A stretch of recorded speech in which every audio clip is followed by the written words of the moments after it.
मेरा CA final का result आने वाला था। रिजल्ट अनाउंस हो गए, मेरे सब फ्रेंड्स व्हाट्सएप ग्रुप पे आ रहा है कॉन्ग्रेचुलेशंस कॉन्ग्रेचुलेशंस, एंड मेरी यहाँ पे वेबसाइट ही नहीं खुल रही है। आईसीआई की वेबसाइट, मेरा रोल नंबर नहीं खुल रहा है, वहाँ पे कुछ ना कुछ प्रॉब्लम चल रहा है। तो मैंने मेरे फ्रेंड्स को फ़ोन करके बोला अरे तुम मेरा रिजल्ट देख लो। बट सब लोग मुझे एक ही बोल रहे थे, अरे साइट काम नहीं कर रही है, साइट काम नहीं कर रही है। रिजल्ट अनाउंस हो चुका था कुछ 1 बजे, मुझे मेरा रिजल्ट 3 बजे समझा कि आई हैड फेल्ड। दोनों ग्रुप्स आई हैड फेल्ड। सिर्फ एक ही सब्जेक्ट में एग्जामेशन मिला था, लॉ के सब्जेक्ट में एग्जामेशन मिला था। I was shattered, to be very honest I was shattered. मुझे कुछ समझ में नहीं आ रहा था कि मैं क्या करूं। मैं मेरे रूम में गई, रूम लॉक किया एंड मैं जोर जोर से रोने लग गई। येस इट्स अ फैक्ट, मैं बहुत रोने लग गई। मुझे कुछ समझ में नहीं आ रहा था। मैं वो पिलोज फेंक रही थी वहां पे रूम में, और एन नंबर ऑफ चीजें दिमाग में आ रही थी कि वही मेरे पेरेंट्स के डिप्रेस्ड आइज देख के मन में बुरा लग रहा था यार, कि वापस मेरे ड्रीम्स तो कॉम्प्रोमाइज हो ही गए, मेरे पेरेंट्स का सपना भी मैंने फुलफिल नहीं किया इस बार। I couldn't get that pass on my marksheet. एक और थॉट्स कि मेरे सब फ्रेंड्स पास हो गए थे यार, सब फ्रेंड्स पास हो गए थे। फिर यही थॉट आ रहा था दिमाग में, मेरे सब सेम पढ़ाई की थी, मुझे वापस 6 महीने डाल के सब 7 के 7 सब्जेक्ट्स वापस पढ़ने पड़ेंगे, and everybody and my entire circle is going to work in some MNC, बहुत अच्छी लाइफ रहेगी उनकी। उस दौरान वो जो रिजल्ट के बाद का जो 1 हफ्ता 10 दिन 1 महीना रहता है, तब अगर कोई रिलेटिव घर पे आता है और कोई बात नहीं करता ना अपने साथ, तो भी दिमाग में we connect everything to failures then, कि यार हाँ मैं फेल हो गई तो I am good for nothing. मेरे फ्रेंड्स मुझे कॉल नहीं कर रहे हैं, मतलब I don't belong to their group, I have failed. अपन हर चीज़ को सिर्फ फेलियर से कनेक्ट करते हैं, because even I use to do that. I am pretty sure आपके दिमाग में भी यही सब चीज़ें चल रही है। The worst thing is parents जब सामने दिखते हैं कि उन्होंने अपने लिए इतना किया, still I am not able to give justice to the dreams which they have for me. मेरे साथ भी ऐसे ही हो रहा था। मैं इतना अग्रेशन में थी तब रिजल्ट्स देख के, बिकॉज ऑनेस्टली बहुत पढ़ाई की थी, हाँ बहुत पढ़ाई की थी। मैंने मेरे पेरेंट्स को जाके बोला कि मैं I am quitting CA course. तो मेरे पापा ने बोला रुचा तुझे जो करना है करना, 1 हफ्ता शांति में रहे। मैंने मन में सोचा कि मैं ये छोड़ने ही वाली हूँ, पापा को बोलने दो कुछ भी, मैं छोड़ने ही वाली हूँ। 15 डेज पास्ट एंड मैंने खुद जाके मेरे पापा को बोला कि पापा एक काम करती हूँ, एक ग्रुप दे देती हूँ, देखते पढ़ाई तो की हुई है। तो उन्होंने बोला ठीक है तेरी जैसे मर्जी। फिर 1 महीने बाद, मतलब मैंने फर्स्ट ग्रुप किया, पढ़ाई तो की हुई थी तो उसको ज़्यादा टाइम नहीं लगा। फिर 1 महीने बाद मैंने खुद मेरे पापा को जाके बोला एक काम करती हूँ, ग्रुप 2 भी कर लेती हूँ, स्मार्ट स्टडीज़ कर लूँगी पापा। तो उन्होंने बोला जैसे तुझे ठीक लगता है। And I went ahead, gave both the groups and passed in that particular attempt. So वो एक रुचा साडा थी जो गिव अप करने वाली थी, एंड ये एक रुचा साडा आपके सामने बैठी है।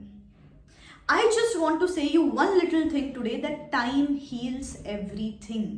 इस टाइम पे ना don't search for any answers. बहुत सारे क्वेश्चंस आएंगे आपके दिमाग में, इतनी पढ़ाई की थी, ऐसा किया था, वैसा किया था, still I'm not able to clear. Don't search for answers. Because her question का जवाब अभी आपको नहीं मिलने वाला है. Because there is a thing called timing. You have to trust the timing of your life. एक सिंपल एग्जाम्पल बताती हूँ। अगर आप क्रिकेट देखते हो, काफ़ी बार एक बैट्समैन बहुत अच्छा शॉट मारता है, लेकिन उसी टाइम वो फील्डर डाइव वगैरह करके वो कैच पकड़ लेता है। और काफ़ी बार कोई बैट्समैन एक नॉर्मल सा शॉट मारता है एंड उस टाइम पे उसका कैच ड्रॉप हो जाता है।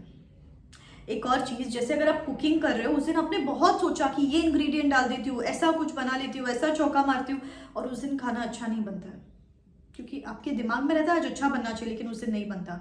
Because this is the basic ground reality कि we have to trust the timing of our life. आपको मिलेगा what you deserve, you are going to get, but you have to trust that timing. Have faith. एक ही बात बोलूंगी मैं अभी आपको कि दिस फेज जो है ना आपके लाइफ का, बहुत टेम्पररी फेज है, बहुत टेम्पररी फेज है। Nothing is permanent. ये आपकी जो अभी डिप्रेस्ड फीलिंग है ये भी परमानेंट नहीं है, ना कि जो हैप्पीनेस रहेगा वो भी परमानेंट रहेगा। Everything is temporary. It's just अभी इस टाइम कोई अग्रेसिव कॉल्स नहीं लेने। I understand it is frustrating. I am not asking you कि आप तुरंत पढ़ाई करना चालू करो या बहुत मोटिवेटेड रहो। मैं बस इतना बोल रही हूँ, अभी कोई अग्रेसिव डिसीजंस मत लो। सिंपल एक काम करना है, जो भी आपके पेपर्स थे, 4 पेपर्स, 5 पेपर्स, 8 पेपर्स लिखो सामने एंड ये सोचो कि मेरा रैंक क्यों नहीं आया या फिर मुझे 70 मार्क्स क्यों नहीं मिले इस पेपर में। वो सामने लिख दो and then revise your strategy कि चलो ये चीजें हैं, भले ही मैंने पढ़ाई की होगी, now these are the things I have to work upon. जैसे टेस्ट नहीं दिए होंगे या रिविजन्स नहीं किया होगा या 1.5 डे का नहीं किया होगा प्लानिंग। सी बेसिकली ये पूरा एनालिसिस करना जरूरी है। जैसे this is what I do in my mentorship programme guys. अभी अराउंड 20-25 स्टूडेंट्स जो मेरे रिसेंट मेंटोरशिप बैच के थे, they had failed in the last attempt and they were broken, they were shattered completely, they were in a phase where they wanted to give up and then ये 3-4 महीने I was there with them throughout this journey। जैसे मैं क्या करती थी, पूरा in fact mentorship programme में मैं ऐसे ही करती हूँ कि डे वाइज प्लानिंग बताती हूँ, बीच बीच में वॉइस नोट्स भेजती हूँ, चैलेंजेस भेजती हूँ, मोटिवेशनल क्लिप्स भेजती हूँ, everything to help you stay on track. क्या होता है ना, सीए के पढ़ाई में काफी बार लोग अपने साथ बात करने को भी नहीं होते, अपनी इनसिक्योरिटी शेयर करने को नहीं होते, तो I use to lend them that year, I lend these years during my mentorship programme, जहाँ पे एक स्टूडेंट को कोई पर्सनल बात करनी है तो वो भी करते हैं, उनको कुछ इनसिक्योरिटी है वो भी डिस्कस करते हैं, स्टडी प्लान रिलेटेड तो मैं सब कुछ बताती हूँ, वॉइस नोट्स भेजती हूँ, गेस्ट लेक्चरर्स बुलाती हूँ जहाँ पे they talk about stuff like physical health, mental health, meditation, diet plans, everything. Challenges दिए जाते हैं यहाँ पे, मेंटोरशिप किट है specially designed for you CA students and study tracker का भी एक फीचर है जहाँ पे यू अंडरस्टैंड कि कितना पोर्शन ऑफ स्टडीज डन है, कितना पोर्शन ऑफ स्टडीज पेंडिंग है। So basically I am there with you like your shadow, like your guiding light throughout। हर चीज रिविजन कब करना है, पेपर सॉल्विंग कब करना है, डेली कौन सा चैप्टर करना है, कुछ डाउट्स है तो आप मेरे साथ डिस्कस कर सकते हो। There are no hired professionals here and ये मेंटोरशिप प्रोग्राम में मैं सिलेक्टेड स्टूडेंट्स ही लेती हूँ, बहुत लिमिटेड स्टूडेंट्स लेती हूँ एंड इस May 22 के लिए बैच अभी बिगिन हो चुके हैं, ऑलमोस्ट खत्म भी होने आए हैं number of intakes of students. तो अगर आप डेफिनेटली अगर आप कंसिडर कर रहे हो कि इफ़ यू वांट समबडी कि जो आपके लिए प्लान करे, जो आपके साथ रहे, जो आपको मोटिवेट करते रहे throughout this journey, so you can definitely consider that. नीचे डिस्क्रिप्शन बॉक्स में मैं लिंक दे देती हूँ to enrol for that mentorship programme and yes amazing. अच्छा लगता है यार, इतने सारे रिव्यूज़ मिले मुझे कि मैम मेंटोरशिप प्रोग्राम की वजह से we were able to clear these exams. तो अच्छा लगता है बिकॉज बॉटम लाइन मेरा एक ही कहना है कि कुछ भी करो, आपको फेलियर होने के बाद रोना है रो यार, डिप्रेस फील करना है करो, जो अपसेट रहना है, एक हफ्ता पढ़ाई नहीं करनी है मत करो, लेकिन सेल्फ डाउट वाली चीज दिमाग में नहीं आनी चाहिए। जिस इंसान के दिमाग में सेल्फ डाउट आ गया ना, वो आगे कदम नहीं ले सकता है। तो I would just say, remember just one little thing, a bird sitting on the branch of a tree is not afraid of the branch breaking. You know why? Because it has got faith on its own wings. आपको भी खुद के wings पे भरोसा चाहिए, भले ही upset रहो लेकिन खुद पे भरोसा रखो। लोगों को आपको डाउट करने दो, आपको खुद पे डाउट नहीं करना है।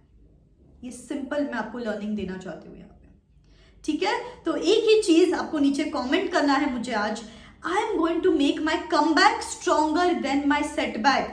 कोई जरूरत नहीं है टेंशन लेने की। 15% लोग पास हुए हैं ना, 85% लोग फेल हुए हैं। दिस डजंट मीन कि आप में कैपेबिलिटी की कमी है, दिस डजंट मीन कि आप में कोई कोई कमी है या हार्डवर्क की कमी है। इट इज जस्ट कभी कभी प्लान्स वर्कआउट नहीं होते, टाइम मैनेज नहीं होता या स्ट्रैटेजीज काम नहीं करते। उस पर इस बार काम करेंगे एंड डेफिनेटली 4 साल बाद 5 साल बाद आपको याद भी नहीं रहेगा कि आप कभी फेल भी हुए थे लाइफ में। Okay, so don't allow these temporary situations to affect your permanent career and I'm going to have your back। I'm going to have your back। हर वो चीज जो आपको जरूरत पड़ेगी, स्टडी प्लान्स बोलो, motivational videos to aware you videos, everything इस channel पे आते रहेंगे। तो इनकेस यू हैवंट सब्सक्राइब करके रखो, बहुत इंपॉर्टेंट चीजें मैं आपके लिए लाती रहूंगी इस चैनल पे। And yes, I am not going to leave you alone, आपके साथ मैं हूँ as your elder sister. Just go for it. एक हफ्ता थोड़ा सा 4-5 दिन ब्रेक ले लो and then we would bounce back to studies. सब प्लानिंग वगैरह मैं आपको बता दूंगी। Okay, so believe in yourself, wish you all the very best. Also एक क्विक अपडेट देना था, if you are looking for CA coachings, जैसे अगर आप May 22 में अपीयर कर रहे हो और अभी आपने लास्ट अटेम्प्ट में एक ही ग्रुप दिया था, दूसरे ग्रुप का कोचिंग देखना है, तो आई वुड रिकमेंड अनअकैडमी। और अनअकैडमी पे अभी लास्ट डेट है आज, एक अमेजिंग डिस्काउंट ऑफर चल रहा है, 10% प्राइस ड्रॉप है सब्सक्रिप्शंस पे, एंड उसके ऊपर if you use this code RCH10 then आपको एडिशनल 10% डिस्काउंट मिलेगा, मतलब 20% डिस्काउंट हो गया इन टोटल, एंड एक सरप्राइज भी मिलेगा मेरे साइड से। सो जो भी बैचेस है नीचे डिस्क्रिप्शन बॉक्स में मैं लिंक दे देती हूँ। New batches have begun for all the 3 levels, intermediate, foundation and final. You can certainly go and check them out, and guys, you will get everything you want in these particular platform. Everything, fast track है, marathons है, test series है at the price of 1 subscription. You do not have to pay even a penny extra. Prices already कम है subscription के, उसके साथ top educators है यहाँ पे, लाइव इंटरैक्टिव क्लासेस है, डाउट सॉल्विंग सेशंस है, everything you need is this Unacademy is a one stop solution, so you can certainly go and check them out. Tada!